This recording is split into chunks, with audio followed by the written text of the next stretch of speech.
The sound that I always associate with my childhood, I can't say it's the earliest sound that I ever remember, but it's the sound that stays with me from my childhood, is the sound of my father working in his study.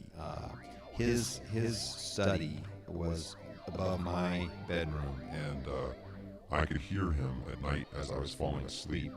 he had a manual typewriter that I could hear clacking away overhead, a kind of thumping sound. And he also liked to listen to classical music. The local radio station that played country music and easy listening stuff during the daytime switched over to classical at night, and so I could hear classical music coming through the floorboards along with that typewriter. And if I have a sound that I associate with my childhood, that's it.